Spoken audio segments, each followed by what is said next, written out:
Bonjour à tous et bienvenue aujourd'hui pour la première vidéo de la série Le Coffre d'Or. Donc aujourd'hui, on va parler un petit peu de l'interface, du dossier de travail, etc. Donc ce sera une vidéo explicative des réglages, voilà, de la composition du projet. Et la deuxième vidéo, on va commencer à rentrer dans le vif du sujet et commencer à modéliser notre coffre. Donc je vous présente tout de suite donc, le dossier de travail que vous avez donc, directement sur le lien en téléchargement. Donc vous le téléchargez tranquillement. Le Blender, donc du coup le Blend qui est ici, donc il faut avoir donc la version 4.5, donc la dernière en date. Si vous êtes sur une ancienne version, ça peut passer, je pense, peut-être sur la 3 max, mais après en dessous ça va être compliqué, d'accord. En dessous de la 3 ça va être compliqué, voire la 3.2, 3.4, mais bon voilà. Si vous n'êtes pas sur la 4.5 c'est pas grave, d'accord, c'est que bon bah voilà c'est comme ça, mais en tout cas jusqu'à la 3, je pense que c'est... en dessous de la 3, ça va être compliqué, mais jusqu'à la 3, c'est OK. Donc, vous avez donc le fichier Blend de base qui est ici, donc coffre d'or. Si vous n'arrivez pas à l'ouvrir avec l'ancienne version que vous avez donc de Blender, vous n'avez pas la 4.5, c'est pas grave, hein, c'est juste un fichier de démarrage avec les réglages. Ça, on va l'aborder ensemble. Et ensuite, on a donc du coup un dossier avec l'HDRI. Donc, l'HDRI, c'est une image haute définition pour l'environnement. C'est une image à 360 degrés pour donner un éclairage réaliste. Le PureRef, donc le PureRef, qu'est-ce que c'est? Donc ce sont les références, donc on a ici de la texture des pièces d'or, et on a un dossier PureRef. Donc PureRef, qu'est-ce que c'est? C'est un logiciel, un canevas, d'accord, donc une interface, qui vous donne la possibilité de mettre des références dessus, et de l'avoir toujours affiché. Donc ça c'est excellent. Donc PureRef est gratuit, mais vous pouvez faire un don, d'accord, donc à PureRef. Donc vous avez ici donc la version 2.03 à l'heure où je vous parle. Vous choisissez bien donc la personnel en Windows 10 et ensuite vous tapez donc ici Custom Amount et vous tapez 0, hop, pour l'avoir gratuitement, d'accord. Voilà, là c'est free quand je tape 0 et je peux faire un don libre si je mets 10, bah du coup c'est 10 $ et puis voilà, ok. Mais vous pouvez taper 0 et l'avoir gratuitement. Il vous laisse le choix. Une fois que vous avez cliqué sur Download, donc vous téléchargez bien, faites attention à la version 64 bits ou 32, tout dépend de votre OS, et Mac ou Linux ou Windows. Une fois que vous avez installé PureRef, vous allez pouvoir ouvrir donc ce petit fichier de référence que je vous ai créé, et le canevas de PureRef se présente comme ça, d'accord. C'est une fenêtre toute simple, noire. On peut y glisser donc des images, donc glisser-déposer dessus, et ça permet d'avoir toutes ces références sur un seul et même endroit, bien propre, bien organisé. Donc je vous ai mis donc la vue de face du coffre qu'on va créer ensemble, voilà, avec pas mal de notions de modélisation, des ornements, des belles choses, des cercles, etc. Ensuite, on a donc le détail, donc des vues de détail, pour voir un petit peu donc les coins, etc., donc les rebords, voir comment c'est conçu. Ensuite, la partie arrière, là c'est une vue globale, voilà, tournée, et surtout ici, voir les ornements, du coup, voilà, donc les petites fleurs et les ornements ici. Ok ? Donc ces références ont été trouvées sur mon site phare de meubles qui est Maison du Monde. Donc si vous voulez taper coffre dans Google, vous allez tomber sur ce coffre-là sur Maison du Monde. Et du coup, vous allez avoir donc vos propres références si vous voulez les télécharger à part. Ensuite, il y a un descriptif donc du meuble. Ça, c'est très important. Pourquoi? Parce qu'en fait, j'aime bien avoir donc les dimensions réalistes du meuble. On a ici donc les dimensions 46 cm de haut, 80 cm de large, 40 cm de profondeur. On a donc l'emballage, mon sens s'en fout. Mais on a surtout coffre en bois, d'accord? Donc on a une précision sur les matériaux, donc du bois massif avec des tailles en bronze et métal. Voilà, donc on a du bronze, du métal et du bois massif. Nickel. Donc on a tout ce qu'il nous faut pour commencer à créer cette pièce. Ensuite, on a donc dans le dossier donc les pièces d'or, comme j'ai expliqué, et on a les textures aussi. Donc je vous ai mis toutes les textures. Donc on a le métal rouillé, d'accord. On a l'or du gold. On a ensuite donc de bois lisse, donc du bois en fait poli. En fait wood fine, ça veut dire wood travaillé en fait, du bois à travailler. Et du bois travaillé, donc dark. Voilà. Ensuite on a donc la plante, donc les textures pour la plante. Ça on verra par la suite, et le sol, puisqu'on va travailler avec du displacement et du relief. Donc cette série-là est vraiment très importante pour la suite. Pourquoi? Parce qu'elle va donner toutes des notions de base, en fait, de processus, de workflow, etc. On commence toujours par la modélisation. Ensuite, on va faire donc l'embellissement, le nettoyage du mesh. Ensuite, on va faire donc le dépliage UV, donc de déplier les UV, ça j'expliquerai ce que c'est pour ceux qui ne savent pas. Le texturing, ensuite le rendu, peut-être une partie d'animation, hein, j'hésite, hein, donc l'animation peut-être, hein, de toute façon on va faire des simulations, donc on peut faire de l'animation, et ensuite le rendu, voilà. Et ce processus-là, en fait, vous allez voir que du coup il va se répartir sur une bonne vingtaine de vidéos à peu près, hein, mais ça permettra d'acquérir donc un processus de travail pour tous vos meshes et tous vos projets. Donc maintenant, on va s'atteler un petit peu aux paramètres de Blender, hein, comment configurer Blender correctement. Si vous avez vos propres réglages, vos propres habitudes sur Blender, ne changez pas pour moi, hein, c'est pas le but. Là, c'est juste vous donner une approche de l'interface que j'ai, moi, en fait, et du coup, de mon flux de travail, ok? Donc, le plus important, c'est ici, donc, dans les préférences. Vous allez regarder, donc, au niveau de l'interface, je vous montre les paramètres. Je vais pas rentrer dans les détails de chaque paramètre. Ça sert pas à grand chose. À part si vous voulez vraiment une vidéo là-dessus, mais je vois pas l'intérêt. Mais en tout cas, voilà. Donc, regardez, en fait, les réglages que j'ai faits. Ici, hein, vous les copiez. Le viewport, pareil. Le mode édition, donc non. L'animation non plus. Les extensions, donc ça c'est le plus important. Donc là, dans les add-ons, vous allez donc rentrer les add-ons que j'ai mis là. Pourquoi? Parce qu'en fait, j'en utilise beaucoup d'add-ons, en fait, hein, beaucoup de raccourcis, beaucoup d'outils supplémentaires. Donc ils sont pas tous utiles pour vous, mais pour mes tutos, en tout cas pour ma façon de travailler, ils sont utiles. Donc on a le 3D Print Toolbox. Le viewport menu, ça c'est purement interface, donc ça non, à la limite. Hein. Le NT Landscape, ça non plus. Donc les plus importants, ça va être donc le 3D Print Toolbox, l'Amarant, l'Align Tools, l'Auto Mirror, le Bull Tool, le Cell Fracture, le Curve Tools, Dynamic Sky aussi, Edit Mesh Tools, Extra Curve aussi, Extra Mesh, F2, le format FBX hein, bien sûr, l'IVGen, le Loop Tools aussi qui est très important, le Modifier Tools, le Node Arrange, donc tout ce qui est Node, hein, vous cochez aussi, hein. Le Pose, ça non, Regify non plus, Sampling to Regen, ça aussi c'est très, très intéressant, le SVG, très important pour notre tuto, le Scatter, oui, pourquoi pas, le Sun Position et l'UV Toolkit, voilà, c'est à peu près tout. Après, tous les autres sont optionnels, mais vous pouvez les activer quand même, quoi. En tout cas, je vous donne ce que j'ai, moi. Pour le thème, donc, je n'ai rien changé. Pour les inputs, je vous laisse regarder si vous avez des différences. La navigation, pareil, je vous laisse regarder si vous avez des différences. Les keymaps, je n'ai rien changé. Le système, n'oubliez pas d'activer votre processeur graphique si vous en avez un. Donc, soit sur Mac, soit sur PC, OptiX ou CUDA, ça dépend de votre carte graphique. Les étapes d'annulation, j'en ai mis 256, c'est beaucoup, mais voilà, on sait jamais. Le save and load, excusez-moi, save and load, il n'y a rien, je crois. Il y a juste l'autorun Python Scripts hein, ce que j'ai coché pour les add-ons, ça c'est important.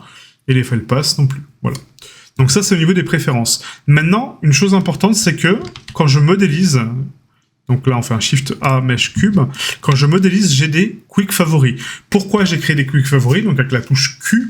Parce que ça me permet de travailler beaucoup plus vite. Ça me permet d'éviter d'aller dans Objet, Rotation, Apply, Rotation and Scale. Voilà, ça me fait 3 étapes. Là, j'ai juste à faire Q, Rotation and Scale, j'ai appliqué ma rotation et ma taille. D'accord? Donc dans Q, c'est bizarre dit comme ça, mais bon, dans la touche Q, dans les quick favoris, j'ai mis donc les quick favoris, donc les options principales que j'utilise le plus. D'accord? Donc Rotation and Scale, donc on applique la taille et la rotation. Ça se trouve ici, donc dans Objet, Apply, Rotation and Scale. Pour les ajouter au Quick Favori, vous faites un clic droit et vous cliquez sur Quick Favori. Moi, j'ai Remove, hein, parce que je l'ai déjà mis, mais vous allez avoir Add to Quick Favori. Donc, vous cliquez droit, Add to Quick Favori. Donc, Q, Rotation and Scale. Ensuite, on a Origin to Geometry. Donc, ça se trouve ici. Donc, cette Origin to Geometry. Donc, pareil, clic droit, Add to Quick Favori. Ensuite, on a Origin to Cursor 3D. Ça aussi, ça se trouve dans Origin, ici. Ensuite, on a donc le cleanup. Donc ça, c'est le nettoyage de votre fichier blend qui enlève donc toutes les textures inutiles, tous les environnements, tous les meshes, etc. Hein, ça nettoie votre votre dossier, pardon. Et du coup, c'est ici. Donc dans cleanup, vous faites un clic droit sur cleanup et vous ajoutez le menu complet. Ensuite, on a donc des modifiers que j'utilise le plus, donc le bevel, le subdivision de surface, les normal pondérés et le solidify. Donc pour ça, vous allez donc dans la petite clé à molette ici, Add Modifier, donc vous ajoutez un modificateur, et Generate. Et là, vous avez donc le bevel, donc clic droit, ajouter au quick favori, le subdivision de surface, clic droit, ajouter au quick favori, et ensuite on a donc le normal pondéré qui est dans normal, ici, clic droit, ajouter au quick favori, et le solidify qui est ici. Donc l'ordre, peu importe, hein, mais je vous conseille quand même d'avoir en termes d'ordre les premiers là, ça c'est sûr. Après le reste, c'est aléatoire. D'accord, le clean-up peut être à la fin, enfin on s'en fout, quoi. Mais en tout cas, le rotation and scale et origin to géométrie, c'est pratique de les avoir vraiment sur les deux premiers. D'accord. Ensuite, quand on passe en mode édition, donc avec la touche tab, donc la touche tabulation, donc là c'est pour éditer notre mesh, hein, pour commencer à travailler, on a d'autres quick favoris. Parce que du coup, c'est pas la même interface. D'accord, on switch d'interface. Donc quand j'appuie sur tabulation, je switch d'interface, donc je switch de mode. Donc ici, donc dans le mode édition, donc où j'édite, j'ai d'autres quick favoris, vous voyez. Rien à voir avec les premiers. J'ai plus mon origine, etc., quoi. Donc j'ai le Degenerate Dissolve, Merge by Distance, Delete Loose, et Limited Dissolve, Fill Holes, etc. Donc ça, c'est toutes des étapes de nettoyage et de peaufination du mesh. Donc le Degenerate Dissolve, le Merge by Distance et le Delete Loose, vous les trouvez ici donc dans Mesh, et vous les trouvez dans Cleanup. C'est du nettoyage de mesh. Donc commencez toujours par le Degenerate Dissolve, c'est l'étape 1, ensuite le Merge by Distance, étape 2, et le Delete Loose, étape 3.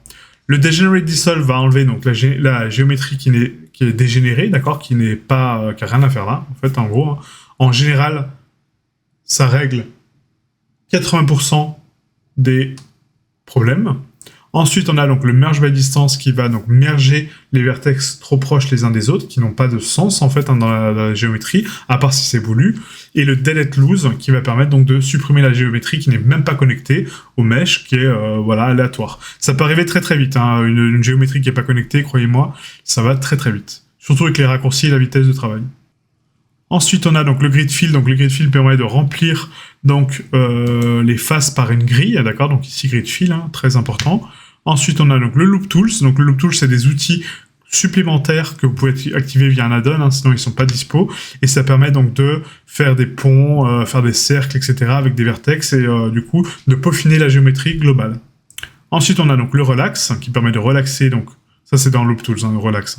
Voilà. Je les ai juste mis là parce que c'est ceux que j'utilise le plus. C'est relaxer la géométrie, donc lui donner un peu plus de forme, enfin un peu plus de relâchement, pardon. Et le Space qui permet d'espacer les vertex correctement.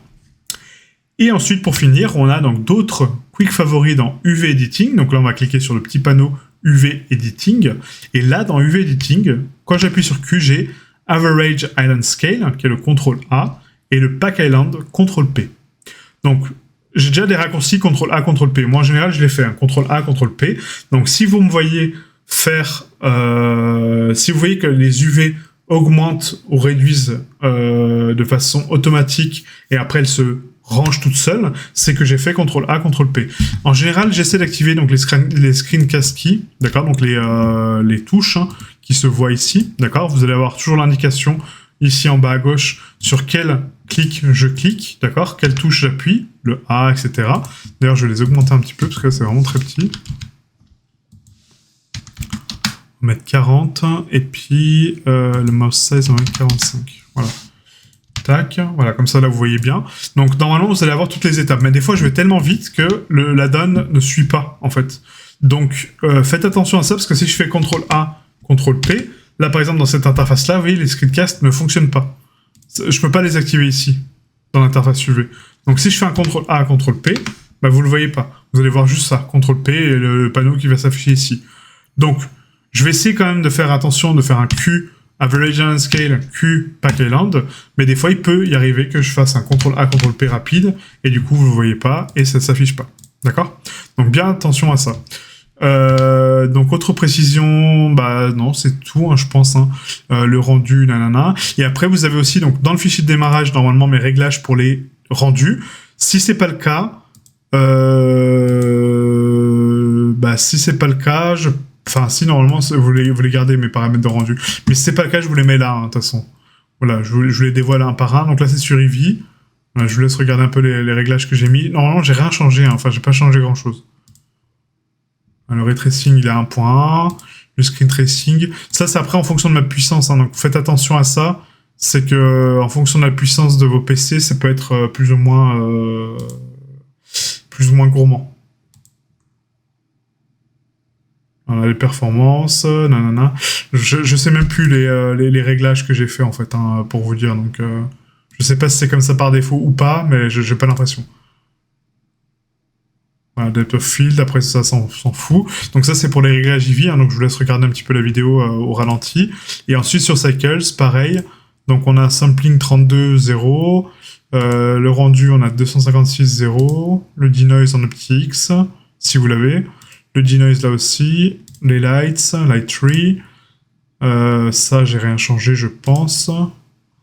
Les light paths aussi, ça c'est les chemins de lumière, ça c'est très important, donc j'ai mis 8 partout, mais vous pouvez les baisser. Les caustiques, je les ai enlevés, hein. Les caustiques, franchement, j'en ai jamais l'utilité. Le Fast Global Illumination, ça aussi c'est très important. Et puis après, c'est à peu près tout, hein, je crois. Hein. Ouais, la transparence aussi. Voilà. Je crois que c'est à peu près tout. Hein. Ok. Donc faites attention aux réglages et aux paramètres que j'ai mis là. Donc c'est à peu près tout pour l'interface. Donc ce qu'on va utiliser pour cette série, comme je vous l'ai dit dans l'autre vidéo, c'est qu'on va utiliser donc Blender principalement pour la modélisation, les UV, les applications de texture au départ pour voir comment ça rend, le rendu, l'animation, hein, mais on fera une partie de texturing sur substance pour l'optimisation. C'est pas obligatoire cette étape-là, c'est un complément, d'accord? Si vous voulez garder votre mesh tel quel avec les matériaux purs, bah c'est ok. Si vous avez substance et que vous voulez optimiser votre scène, passez par substance, ok? Voilà, donc du coup, merci à vous d'avoir suivi cette première vidéo, et je vous dis à tout de suite pour la deuxième, où on va commencer à rentrer dans le vif du sujet, et on va commencer à modéliser. Ciao, ciao.